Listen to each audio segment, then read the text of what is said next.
Hola a todos, feliz Santo Sábado. Es un gusto estar nuevamente con ustedes al punto de las 10 de la mañana, hora de El Salvador. Somos el Ministerio Digital Verdad Adventista con este programa especial. Como todos los sábados, ya es costumbre compartir con ustedes palabra de Dios. Hemos tenido el gusto enorme de haber presentado la miniserie titulada Armagedón, la gran batalla, en su parte 1, 2 y 3. Y el sábado pasado iniciamos con una nueva miniserie, la cual hemos titulado Los personajes del Armagedón. Ya hemos presentado la parte número 1 y hoy corresponde la parte número 2. Será un placer compartir con ustedes palabra de esperanza, porque sí, la palabra de profecía es eso precisamente, palabra de esperanza.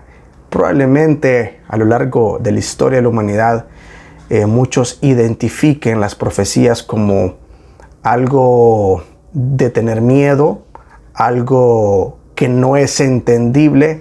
Sin embargo, acá en el Ministerio Verdad Adventista hemos procurado tener un acercamiento con ustedes justo también con la profecía. Queremos ser esos mediadores entre la profecía y ustedes para presentársela de una manera amigable, muy entendible, de una manera muy sencilla, pero sobre todo con la revelación divina tal cual es, con un enfoque verdadero y realista. Sencillo, pero contundente. Así que por eso hemos preparado esta serie de temas proféticos, pero por proféticos tampoco son trágicos, sino que la profecía es, en pocas palabras, un mensaje de amor anticipado de Jesús para con nosotros, anunciándonos el porvenir. Y porque solo un padre amante le anticipa a sus hijos de lo que debe de prepararse. Así que por favor, tengan confianza, tengan seguridad, confíen en las profecías bíblicas y abrácenlas. Como un hijo agradecido abraza a su padre por advertirle con tiempo lo que ha de venir y para que se tomen las mejores decisiones que sean de alcance divino. Así que nuevamente muchas gracias por estar con nosotros. En este Santo Sábado también quiero compartir con ustedes palabra de Dios antes de pasar con el tema de hoy y antes de pasar con el hermano Will Morán. Quiero invitarles a que por favor inclinen el rostro para orar. Señor nuestro Dios, que tu morada es en los cielos, te damos gracias por este Santo Sábado. Te damos gracias por la vida de cada una de las personas que nos está viendo, también por la salud.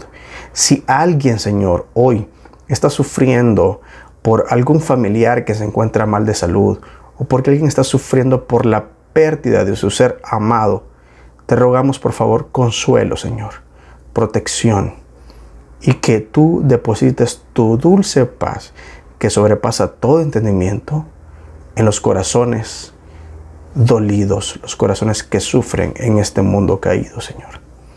Ahora que vamos a abrir tu santa palabra, te rogamos que por favor permitas tu Espíritu Santo sea con nosotros para poder entender, Señor, esta revelación divina, esta revelación de amor que tú nos das a través de la Biblia. Todo esto te lo pedimos, también pidiéndote de corazón, aunque sabemos que no lo merecemos, pero te lo pedimos en el nombre de Cristo Jesús, que bendigas todo este programa especial y que te quedes con nosotros de principio a fin. En Cristo Jesús te lo pedimos. Amén y amén.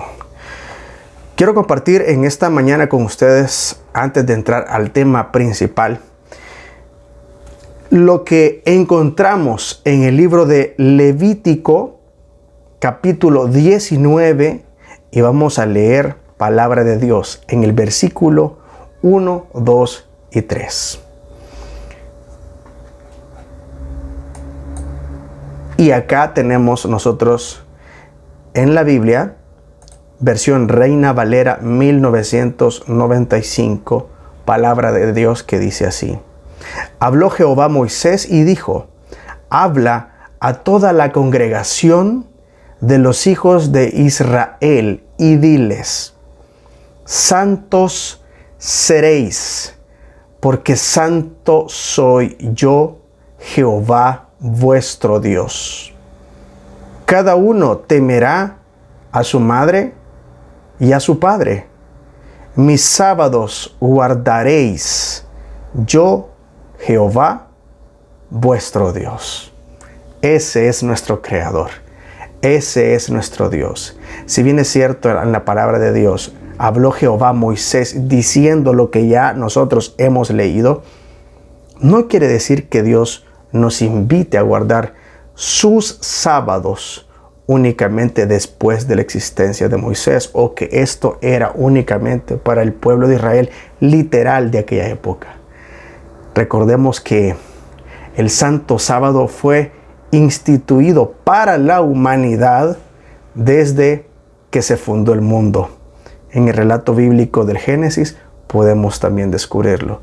Esto no significa que el sábado no existía antes de la creación, pero para nosotros, la humanidad, los seres humanos, fue instituido desde la creación. Así que en este Santo Sábado, que podemos volver a pensar, a tener esa comunión íntima con nuestro Creador, es importante que en este día, en estas horas santas, meditemos sobre todo lo bueno que nuestro Creador ha hecho por nosotros y para cada uno de nosotros desde la creación. Así que gracias por estar aquí conectados. Compartan por favor esta transmisión especial, y quiero invitarles ahora a que por favor se preparen, que también vayan por sus Biblias, porque es momento de darle la bienvenida a nuestro presentador del tema del día de hoy. ¿Por medio de qué imperio nació la persecución a los cristianos? ¿Qué poder religioso perseguirá a la iglesia cristiana para el tiempo del fin?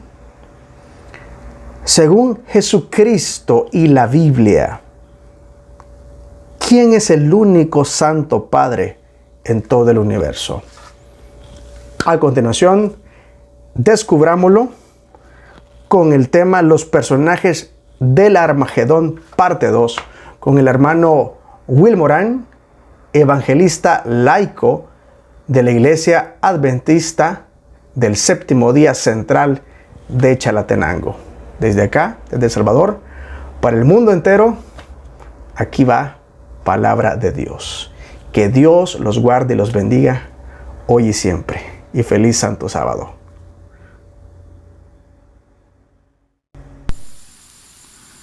Un saludo y mis deseos de bendición para todos. Supliquemos la bendición de Dios para el estudio de este día. Oramos. Amoroso Dios, que riges en el universo. Grandes y maravillosas son tus obras, Señor. Hoy agradecemos porque nos dejaste tu palabra, por medio de la cual podemos comprobar ciertamente que tú conoces todas las cosas y que en tu bondad nos la hiciste saber por anticipado, para fortalecer nuestra fe y para que estemos preparados. Que tu Espíritu, pues, nos acompañe hoy en el estudio de este día. En el nombre de Jesús lo pedimos. Amén. La oportunidad anterior estuvimos estudiando sobre qué religiones representaba el símbolo del dragón. Recordando siempre pues que estamos en el marco de la gran batalla de Armagedón, y que precisamente la batalla es una batalla de religiones, y que en un lado tenemos una gran coalición de religiones que estaría formada por las religiones representadas por el dragón, por la bestia y por el falso profeta. que además estas religiones iban a estar unidas con los gobiernos de turno. Y también que esta es una coalición perseguidora. Siempre, como ocurrió en el caso de Caín y Abel, los que se han apartado de Dios persiguen a los que siguen fieles a Dios. Entonces, por eso es que la persecución de la iglesia cristiana ha sido un fenómeno que ha existido desde el mismo principio de la iglesia cristiana. En Apocalipsis, en el capítulo 12 y en el verso 4, leemos así: su cola arrastró la tercera parte de las estrellas del cielo y las arrojó sobre la tierra. Y el dragón se paró delante de la mujer que estaba para dar a luz a fin de devorar a su hijo, cuando ella diera a luz. Recuerde que estamos leyendo Apocalipsis, y en Apocalipsis estos son símbolos. Entonces, ¿quién era el dragón? El dragón aquí, en este contexto, hemos estudiado antes que aquí representa a Satanás, pero en este texto está representando a Satanás, que está operando por medio del imperio romano de los Césares, es decir, el imperio romano pagano. ¿Cómo sabemos eso? Bueno, porque aquí el texto nos dice que el dragón se paró para buscar la vida del niño tan pronto como naciese. Y bueno, por los evangelios conocemos que fue precisamente Herodes quien intentó matar a Jesús cuando era bebé, cuando apenas estaba recién nacido. No. Entonces, Herodes no era un rey independiente, autónomo, sino que Herodes funcionaba respaldado por la autoridad de Roma. Así es de que, claro, en este texto el dragón representa el imperio romano de los Césares, el imperio romano pagano. Y claro, es por medio de este imperio que inició la persecución de la iglesia cristiana con el mismo fundador de la iglesia cuando apenas acababa de nacer. Pero cuando nosotros seguimos leyendo más abajo en Apocalipsis, en el capítulo 12, esto es el inicio de la iglesia cristiana. Cuando llegamos allá cerca del final del capítulo 12, ahí ya no es el inicio de la iglesia cristiana, sino que ya es casi el final de la historia de la iglesia cristiana. Y acá encontramos otro símbolo utilizado para el poder perseguidor. Leo en Apocalipsis el capítulo 12 y el verso 15. Y la serpiente arrojó de su boca tras la mujer agua como un río, para que fuera arrastrada por la corriente. Entonces notemos, allá en Apocalipsis 12:4, el símbolo que representaba a la Roma perseguidora era el dragón, pero aquí ya no es el dragón. Aquí el símbolo del poder perseguidor dice que es una serpiente. Eso quiere decir que a estas alturas de la historia el poder perseguidor ya no iba a ser la Roma imperial, la Roma de los Césares, porque de hecho la Roma imperial cayó en el año 476 de la era cristiana, y por lo tanto a estas alturas ya no existe. Sin embargo, el poder, ahora que va a culminar la persecución de la iglesia cristiana en el tiempo del fin, justo antes de la segunda venida de Jesús, acá es representado por la serpiente. Y de hecho, este poder no se presenta, como ya lo vamos a ver, como una... Recuerde que estamos hablando aquí de religiones. Estas son religiones, ¿no? Porque esta es una guerra de religiones, una batalla de religiones. Entonces, este símbolo representa precisamente un poder, una religión que ya no se presenta como una religión pagana, sino como una religión cristiana. Por eso el símbolo ya no es el dragón, ¿verdad? Ya no es Roma pagana, por eso ya no es dragón. Allá era, como era pagana, era dragón. Pero aquí ya cambió.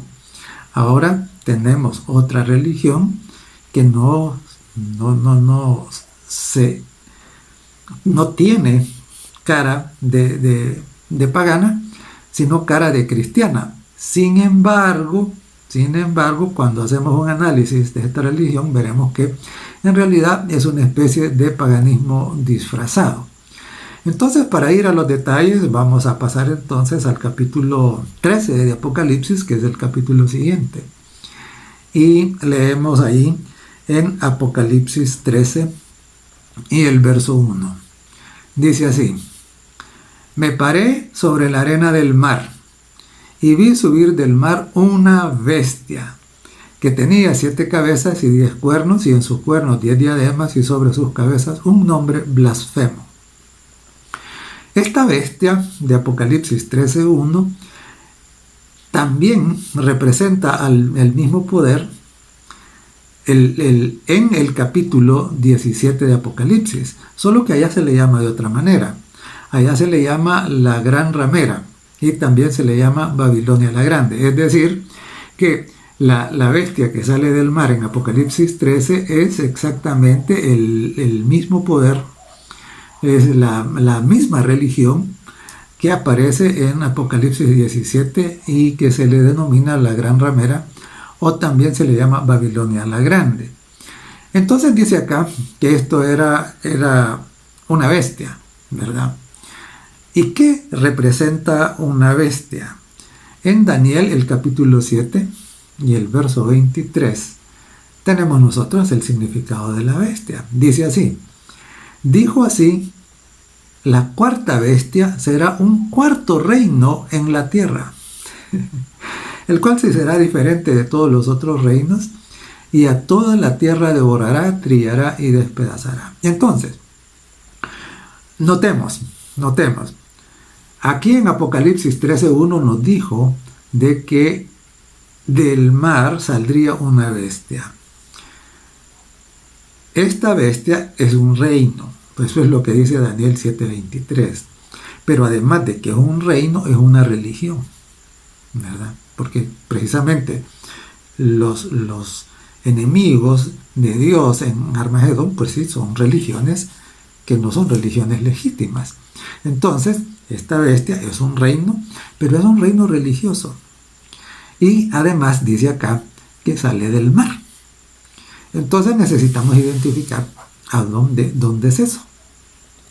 En Apocalipsis, en el capítulo 17 y en el verso 15, nos explica qué es el significado del mar.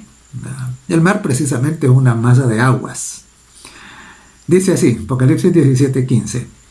Me dijo también, las aguas que has visto donde la ramera se sienta son pueblos, muchedumbres, naciones y lenguas.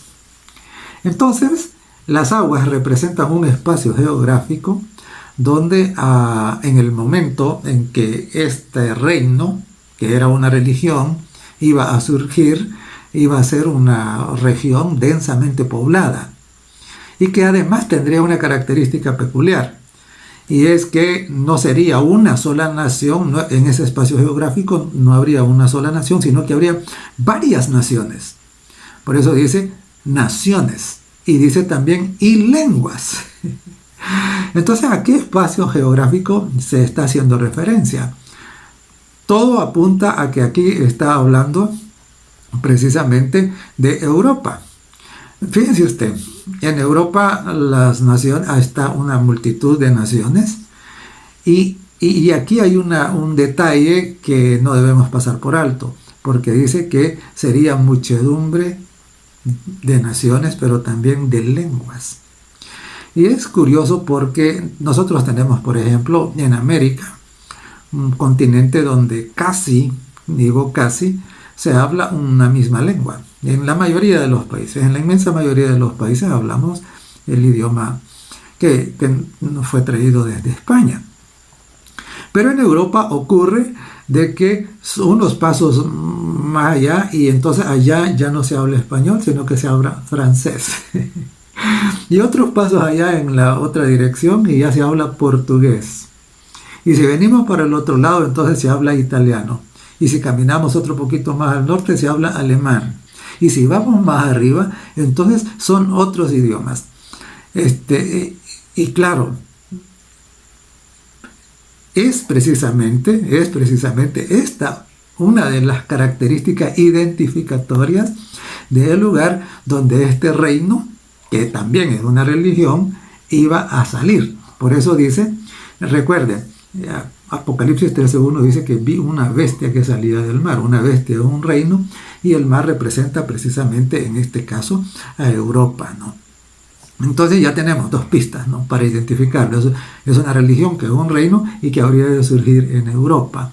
Pero además de eso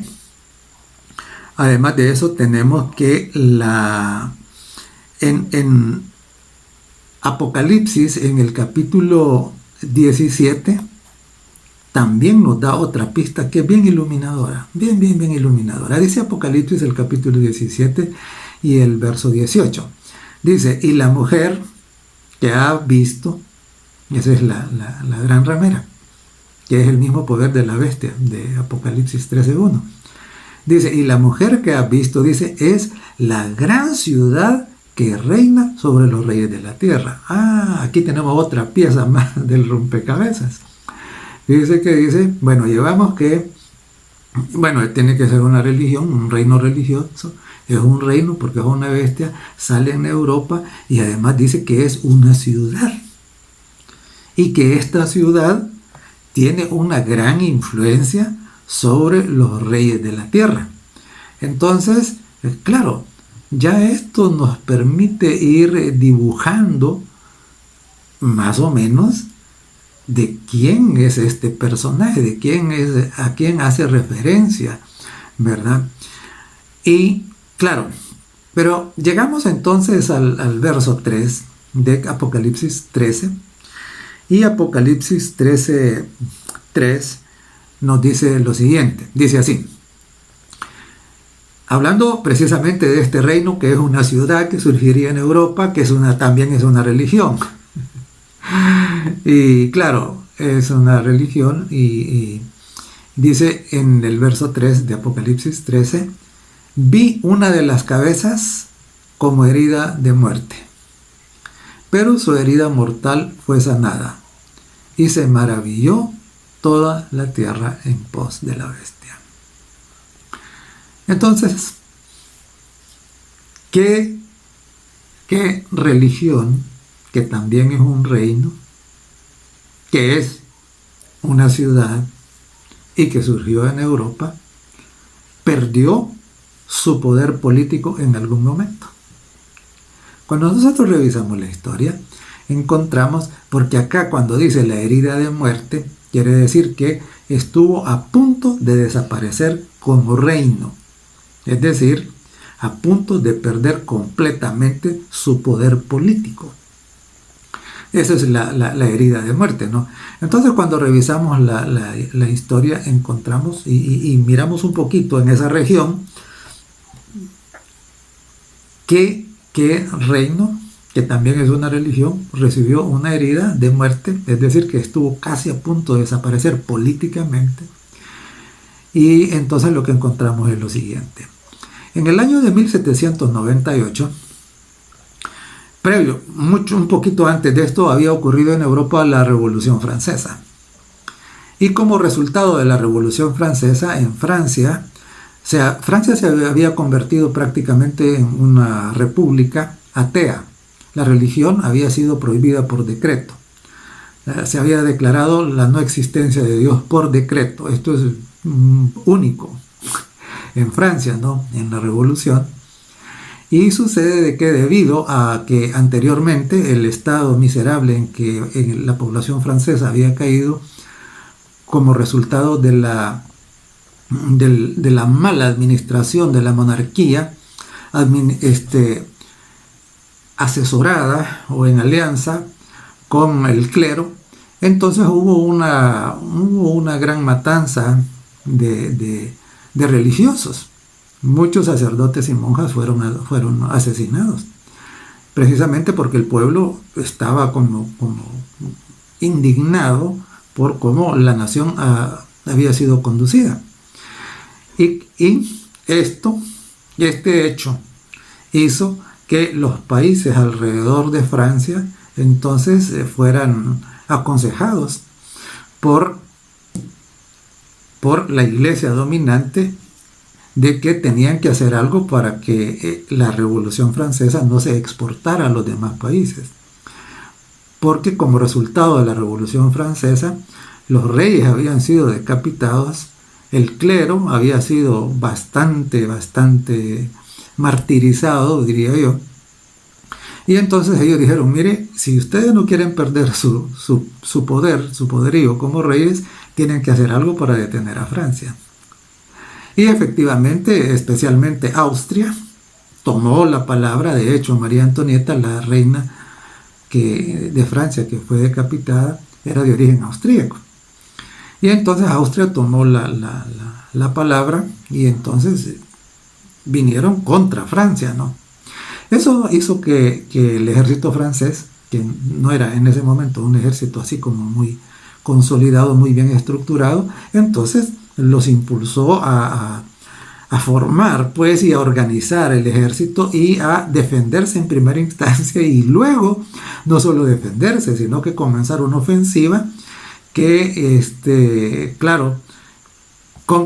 tendría como propósito generar un imperio, ¿no? Es precisamente en este contexto que en el año de 1798, como parte de los ejércitos dirigidos por Napoleón Bonaparte, el general Louis Alexandre Berthier irrumpió en Roma. Justamente llegó a Roma, en donde Roma había, digamos así, se había aprovechado bastante de las riquezas de Francia. A través de la historia, Francia ha servido mucho al Vaticano. El rey Clodoveo de Francia fue el primer rey que puso sus ejércitos a su servicio, y es irónico porque ahora la misma nación que había sido considerada como la hija predilecta del papado venía, ¿para qué? Venía para despojarle de su autoridad. Precisamente el general Berthier despojó a su máxima autoridad, digamos al monarca de este reino. Lo despojó de la corona, lo despojó del anillo, lo despojó de todos los emblemas de autoridad y se lo llevó prisionero. Lo llevó prisionero y murió en el exilio. Entonces parecía de que este reino iba a morir, que ya no se iba a recuperar, ¿verdad? Y a este hecho histórico hace referencia símbolo de la herida mortal. Pero el texto nos dice que recibiría una herida de muerte, es decir, esta pérdida de poder político, pero que esta herida mortal sería sanada. Entonces, ¿cuándo comenzó el sanamiento? El sanamiento comenzó cuando el primer ministro italiano, Benito Mussolini, y el cardenal Pietro Gasparri, en representación del Papa Pío XI, firmaron un concordato en el año de 1929. Mediante este concordato, Mussolini necesitaba que el Vaticano desactivara los partidos católicos que le estaban siendo un estorbo para él poder consolidarse como el dirigente máximo en Italia, ¿no? Entonces necesitaba que les dijeran que se hicieran a un lado, que se apartaran para él poder llegar al poder sin ningún estorbo. A cambio, entonces Mussolini iba a devolver el reconocimiento como poder político, declarando a la ciudad del Vaticano como un estado autónomo independiente. Además de eso, como parte de los acuerdos del Concordato de Letrán, también le restituyó una gran cantidad de dinero como compensación por los estados y los territorios y lo que había perdido cuando el general Berthier lo despojó de su autoridad. Entonces aquí comienza la recuperación de su poder político, es decir, la herida comienza a sanar. Y claro, a través de los años ha venido sanando.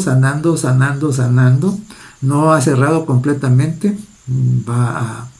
Cuando sane, va a ocurrir lo que dice el final del verso. Si usted recuerda, el verso, estamos en el verso 3 del capítulo 13, dice: pero su herida mortal fue sanada y se maravilló toda la tierra en pos de la bestia, o sea, de este reino, ¿verdad? Entonces, claro, se maravilló cuando toda la tierra se maraville en pos de este reino, de esta religión, que es un reino. Entonces es que va a estar completamente sanada la herida. ¿Esto qué quiere decir? Esto quiere decir de que este reino vendría después que inició el sanamiento, es decir, después que recuperó su poder político, iba a venir aumentando su poder político, aumentándolo cada vez más, hasta llegar a tener una influencia mundial, de tal modo que todas las religiones y los gobiernos del mundo estarían de acuerdo en seguir sus propuestas.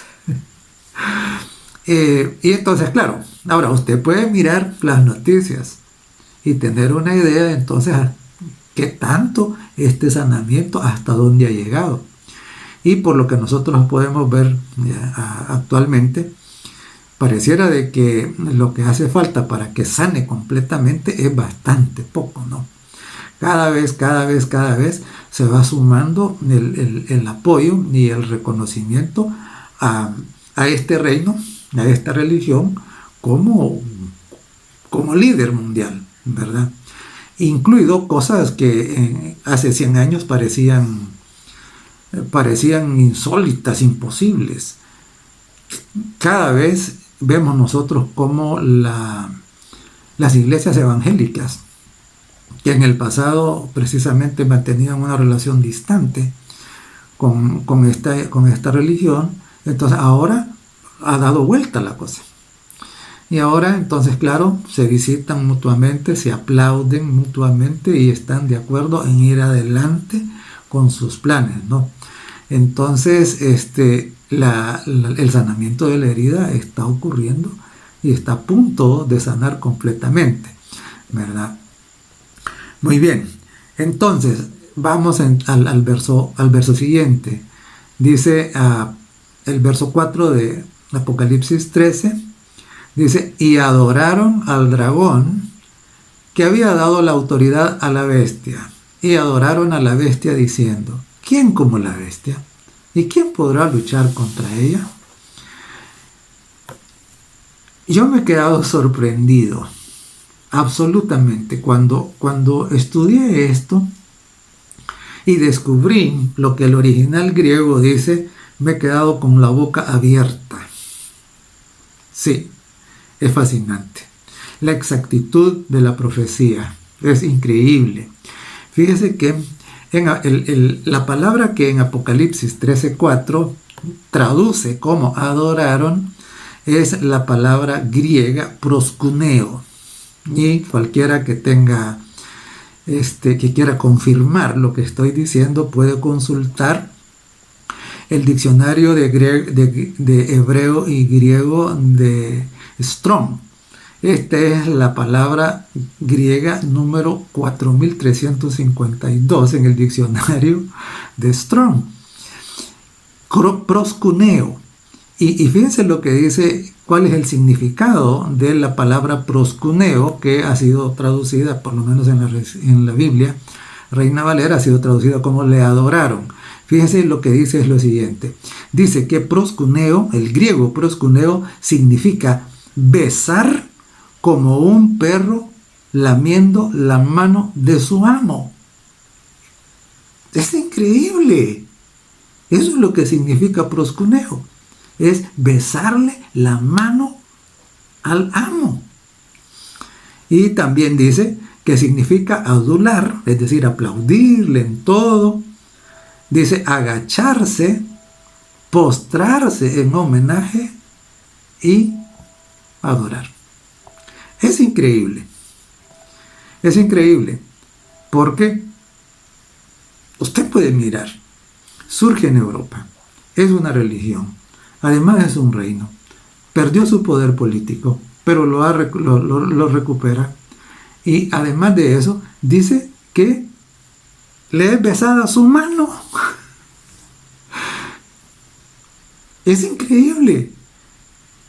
Dice que le besa la mano, así como cuando el perro lame la mano de su amo. Eso es lo que dice, ¿verdad? Y entonces, y claro, y en el verso 5 dice, también se le dio boca que hablaba grandes cosas y blasfemias.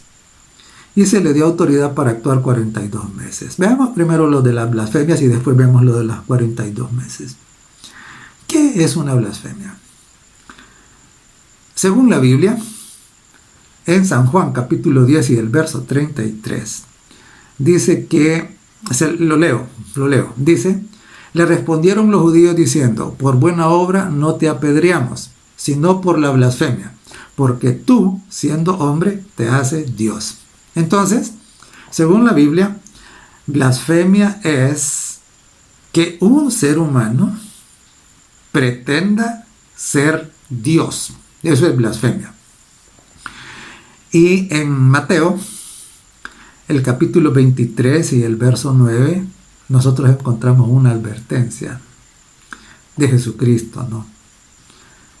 Dijo así, y no llaméis Padre vuestro a nadie en la tierra, porque uno es vuestro Padre, el que está en los cielos. En otras palabras, Jesús estaba advirtiendo que en sentido espiritual nadie debe atribuirse el título de Padre, porque Padre espiritualmente solo es Dios, y Él dijo, uno es vuestro Padre, el que está en los cielos. Entonces supongamos que vengo yo y entonces yo digo, mire, de hoy en adelante me van a decir Padre a mí. ¿Qué estoy haciendo? Espiritualmente, ¿no? Como dirigente religioso me va a decir Padre. ¿Qué estoy haciendo? Precisamente estoy actuando de manera blasfema. ¿Por qué? Porque estaría poniéndome en el lugar de Dios. Porque espiritualmente dice la Biblia que solo Dios es nuestro Padre. Y peor aún, si a la par de Padre le antecedo la palabra Santo. ¿Quién es el único Santo Padre que existe en el universo? Solamente Dios. Entonces cualquiera que se atribuya un título, un título como ese, simple y sencillamente es blasfemia. Pero también en Marcos el capítulo 2 y el verso 7 tenemos algo más relacionado con la blasfemia. Dice así, ¿por qué habla este así? Blasfemia dice. ¿Quién puede perdonar pecados sino solo Dios? Entonces, imagínese usted que yo me hago llamar padre religioso y además de eso le digo que yo le puedo perdonar sus pecados. ¿Qué es eso? Según la Biblia, eso es blasfemia, ¿verdad? Entonces, cualquiera que se haga llamar Padre, Santo Padre, y que pretenda perdonar pecados, según la Biblia, está blasfemando. Muy bien, pero quedamos pendientes de ver qué es lo que significa que dice que tendría nombre blasfemo, porque dice, dice porque diría grandes cosas y blasfemias y que se le daría autoridad para actuar 42 meses. Ahora fíjense que es interesante, porque ya hemos visto antes que recibir la herida mortal significa que la autoridad política que tenía, que era enorme, porque estaba por encima de los reyes en Europa, que esta autoridad, antes de que le fuera quitada, le iba a durar 42 meses. Muy bien. Miremos un poquito de historia. Cuando el cristianismo comenzó, todos los obispos o ancianos eran iguales. Todos eran iguales.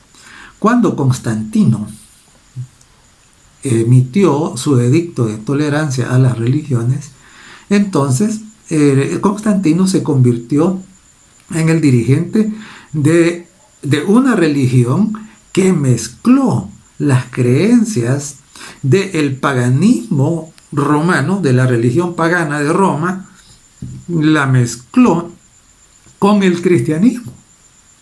Y entonces el emperador Constantino, que en las religiones paganas tomaba el título de Pontifex Maximus, entonces él se convirtió en el líder de esta religión, que ahora estaba formada por una mezcla de paganismo de las religiones romanas con cristianismo.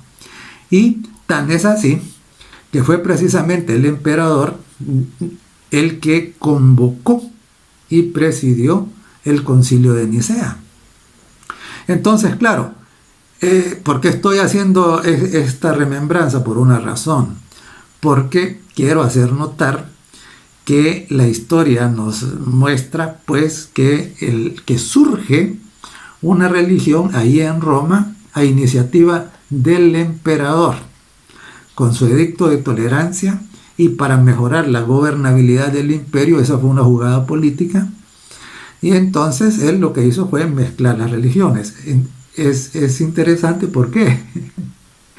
Porque hoy con el movimiento ecuménico nosotros estamos viendo que se está repitiendo la misma cosa. Pero sigamos con la historia. Luego, los emperadores, bueno, la sede del imperio se trasladó de Roma a Constantinopla. Y en el territorio precisamente de Occidente había desacuerdos entre los diferentes grupos cristianos, especialmente en Europa. Y claro, el emperador no miraba bien esto, ¿no? Que hubiera todo este desacuerdo, porque esto representaba problemas de gobernabilidad para él. Y entonces, ¿qué hizo?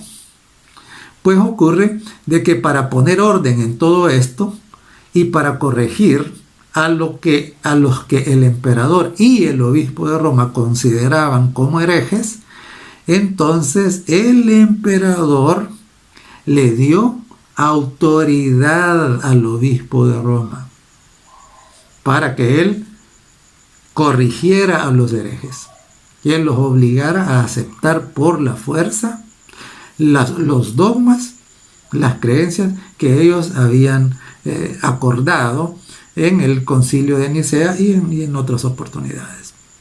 Entonces, ¿pero qué pasaba? El obispo de Roma no podía ejercer esa autoridad porque había un estorbo. ¿Y cuáles fueron esos estorbos? Sucede que las tribus bárbaras del norte de Europa habían venido hacia el sur, a la zona mediterránea, y por años habían estado saqueando la región y Roma también. Y entonces, claro, en este momento de la historia, los ostrogodos no permitían de que la autoridad delegada por el emperador al obispo de Roma fuera ejercida. Entonces, claro, el obispo de Roma le mandó a decir al emperador de turno, que era Justiniano I, que le mandara ayuda, que lo viniera a defender. Y efectivamente su petición fue contestada. El emperador Justiniano I manda al general Belisario. El general Belisario era un general muy famoso, un gran estratega militar. Tan es así de que el emperador, dicen los historiadores, que tenía envidia de Belisario. Él fue un militar muy exitoso y combatió con éxito a los ostrogodos, y entonces dejó libre a Roma Y solo entonces el obispo de Roma pudo ejercer esa autoridad que el emperador de Roma le había dado, que ahora vivía en Constantinopla, ¿no? Por eso en Apocalipsis dice que el dragón le dio su trono y le dio su autoridad. ¿En qué año ocurrió eso? Ocurrió precisamente en el año 538, después de Cristo, no de la era cristiana, año 538. Y cuando ocurrió la pérdida de la autoridad, ahí es cuando recibe la autoridad. ¿Y cuando ocurre la pérdida de la autoridad? Es cuando recibe la herida mortal. Ya vimos que el general Berthier lo despojó de esa autoridad que Justiniano le había dado en el año de 1798. Entonces, claro, cuando nosotros restamos 1798, a 1798 le restamos 538, entonces nos da 1260 años. Es decir, este reino tendría una autoridad indiscutible, por encima incluso de los reyes, durante 1260 años. Pero la profecía decía 42 meses. Entonces, ¿cómo se concilian estas cosas? Bueno, recuerde usted que en Apocalipsis estamos hablando de símbolos. Y claro, el tiempo también es simbólico. 42 meses. En la profecía, en el tiempo simbólico de la profecía, según a Ezequiel, el capítulo 4 y el verso 6, dice, leo así el texto, dice, cumplidos estos, te acostarás sobre tu lado derecho segunda vez, y llevarás la maldad de la casa de Judá 40 días, día por año te lo he dado. Entonces, claro, un día profético, un día simbólico, representa un año literal, ¿verdad? Un año real. Y lo mismo encontramos en Números en el capítulo 14 y en el verso 34. Dice, conforme al número de los días, de los 40 días en que reconociste la tierra, llevaréis vuestras iniquidades 40 años, un año por cada día, y conoceréis mi castigo. Entonces, claro, cuando nosotros dividimos 1260 años o días proféticos, ¿no? Simbólicos, entre el número promedio de los días que tiene el mes, que ese es el conteo también profético, un mes tiene 30 días, dividimos 1260 entre 30 y nos da precisamente 42 meses. Es decir, exactamente el periodo que la profecía decía que iba a tener su autoridad indiscutible. Además, otro elemento más que nos confirma la identificación de este personaje, diría yo, de este reino, lo encontramos en el verso 7 del capítulo 13 de Apocalipsis. Dice así, y se le permitió hacer guerra contra los santos y vencerlos.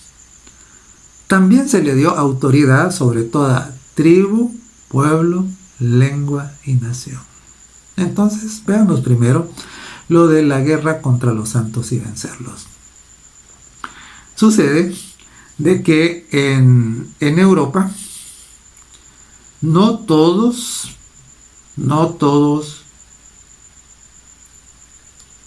estuvieron dispuestos a someterse a la autoridad de este monarca. No todos. Sino que hubo algunos grupos que habían conseguido las Sagradas Escrituras, las habían conservado.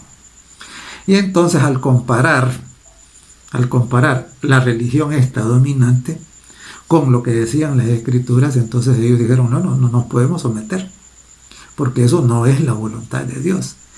Y por supuesto, entonces se inició toda una campaña que terminó realmente en unas masacres genocidas.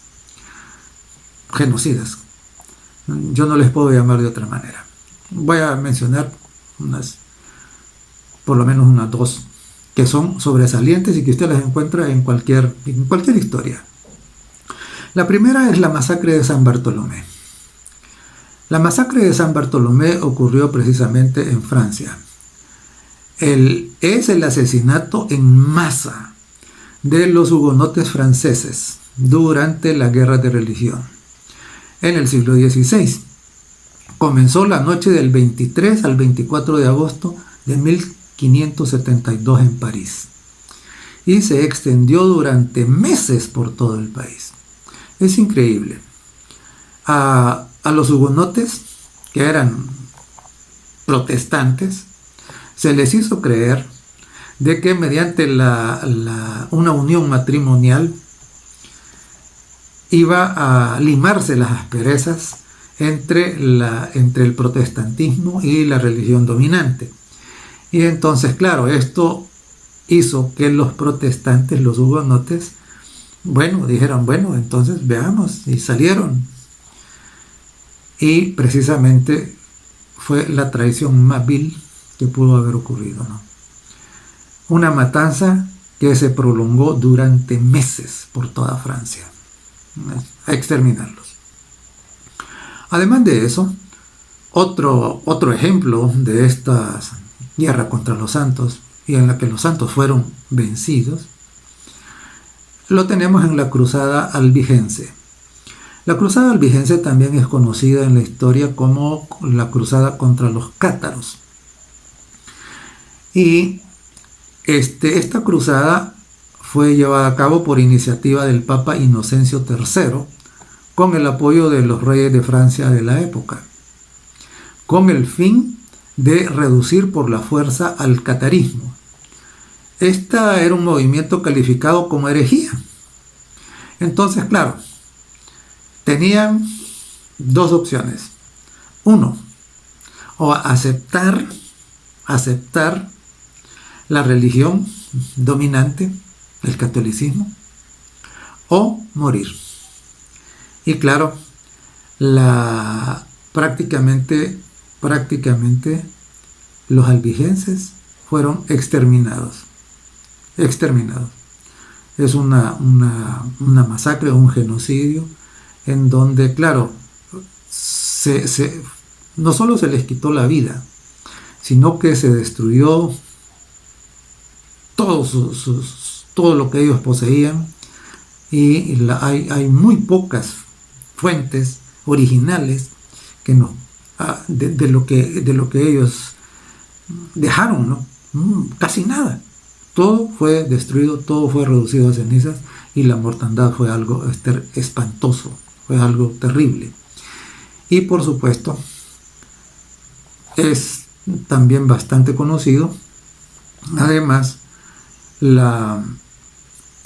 todos los que fueron condenados a la tortura y a la hoguera, a la muerte misma, por apegarse a la verdad bíblica y negarse a aceptar la autoridad del obispo de Roma, ¿no? de este reino. Claro, esto hay una serie de detalles de estas miles o millones de personas que sufrieron a manos de este poder, y hay fuentes históricas que tienen los relatos escritos con detalle. Por ejemplo, una fuente que es muy rica en cuanto a esto es el libro de los mártires de Fox. Así es de que, claro, esta es otra de las características que nos ayudan a identificar precisamente a esta religión. Entonces veamos, hagamos un resumen. Dice que lo acabamos de mirar pues en Apocalipsis, el capítulo 13 y un par de versos del capítulo 17, que esta religión sería un poder político también, es decir, iba a ser un reino. Y claro, el dirigente de esta religión, ustedes lo pueden constatar ahora mismo, tiene un trono, tiene una corona, hasta hace unos 3 generaciones, es que han dejado de usar la corona, pero tenían una triple corona que se llamaba tiara, que según nos dicen el último pontífice que la usó, no la usó porque le pesaba mucho, y por eso ya no siguió usándola, ¿no? Entonces, pero igual es un reino, es una religión que es un reino que tiene poder político, no es reconocido como un estado. Además, surgiría en Europa, perdería su poder político que le duraría por 1260 años, y al final de los 1260 años le sería quitado, pero luego le sería restablecido. Entonces, además de eso, también ya hemos visto que dice Apocalipsis 17 que este es una ciudad y que todos el mundo entonces le daría adoración, y que una manera en que se expresaría esa adoración es besando su mano. También nos dice Apocalipsis que hablaría blasfemias, es decir, se atrevería a utilizar títulos que solo corresponden a Dios y atribuciones como la de perdonar pecados que solo corresponden a Dios. Y por supuesto que haría guerra contra los santos, es decir, los masacraría, ¿verdad? Y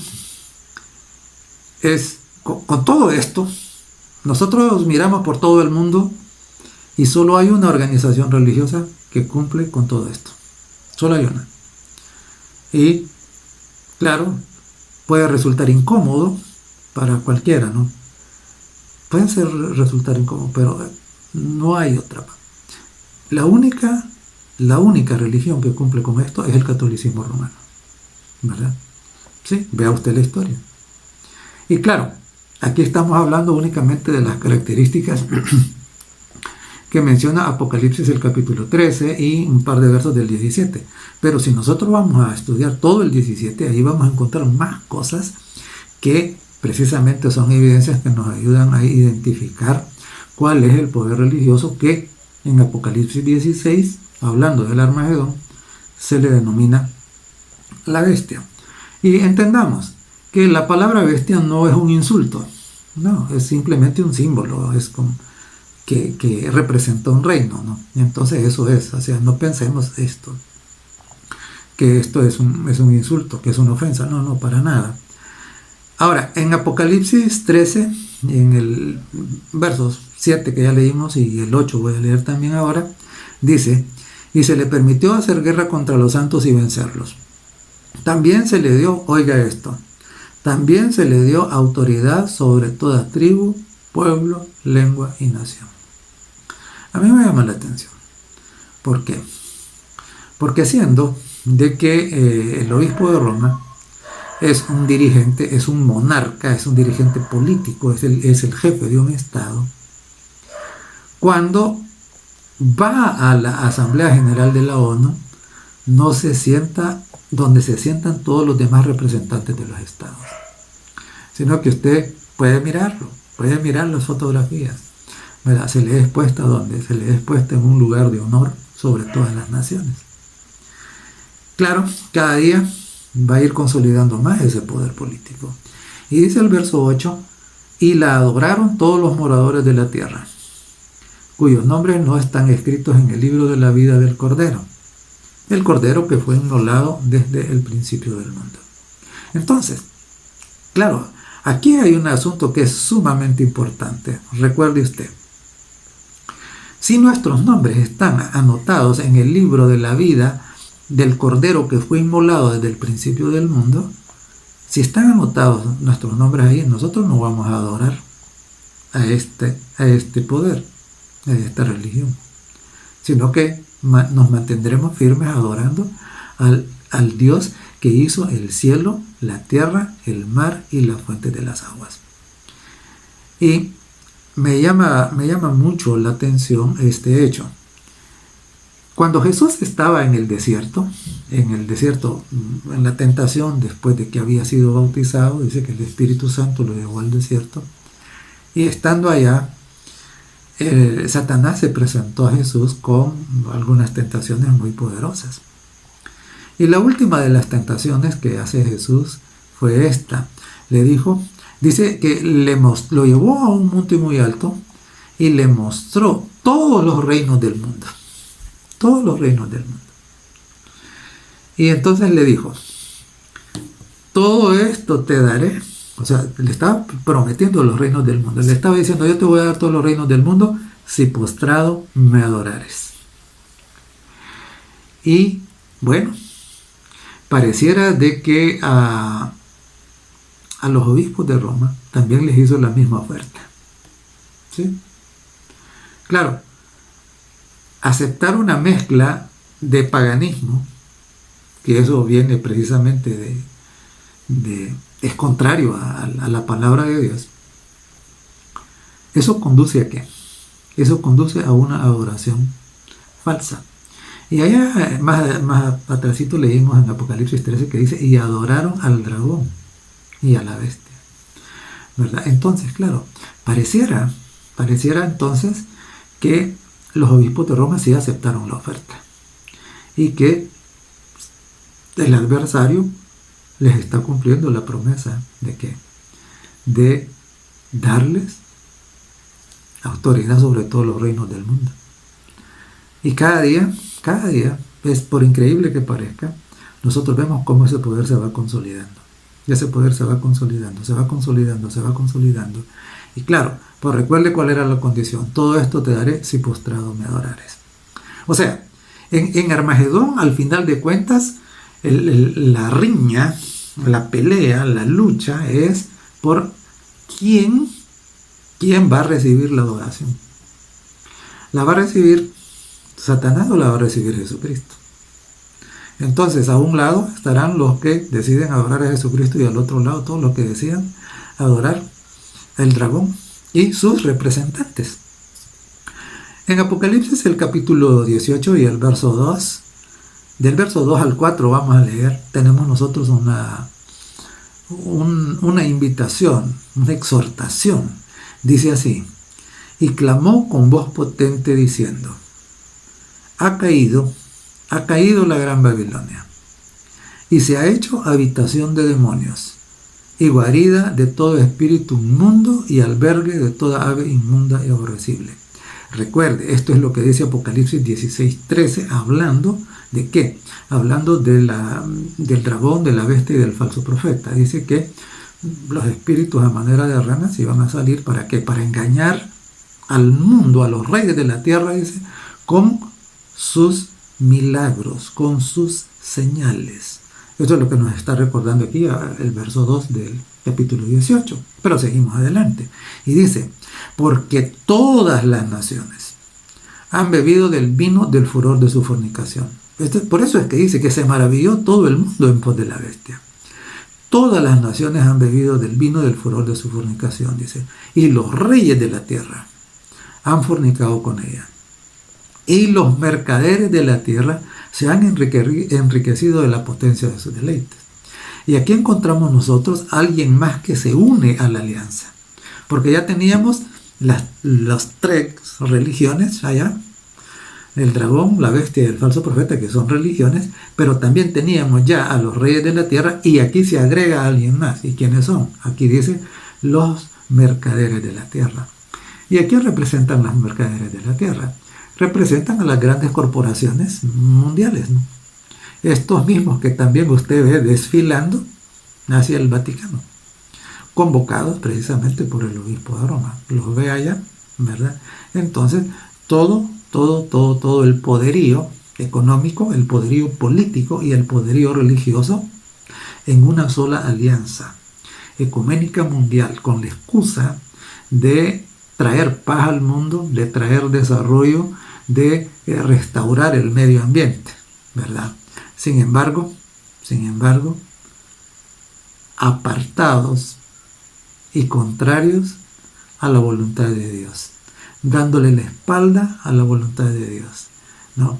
Abandonando precisamente la Biblia, la palabra de Dios. Y por eso el pasaje que estamos considerando en el verso 4 dice así: y oí otra voz del cielo. Noten.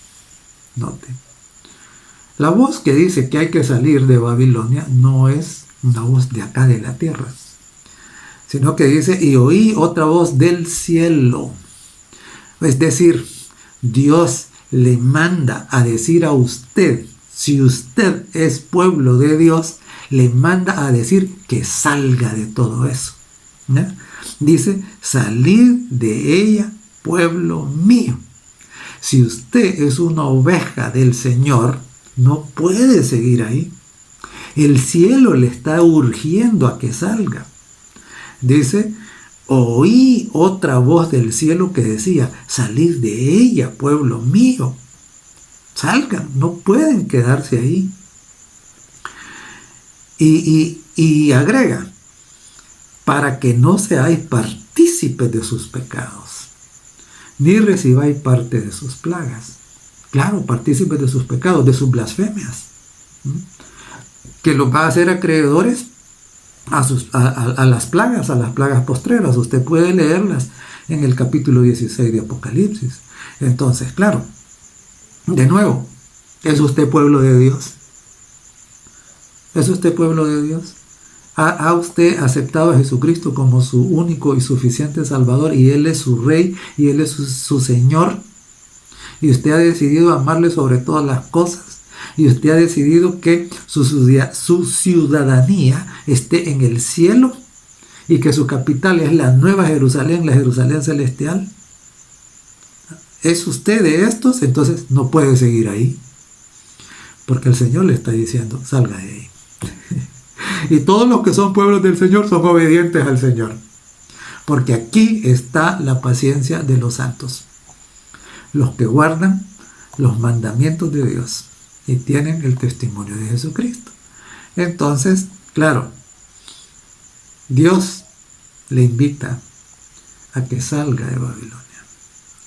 Dios le invita a que renuncie a sus vínculos con esta religión representada por la bestia, o con cualquier religión representada por el dragón.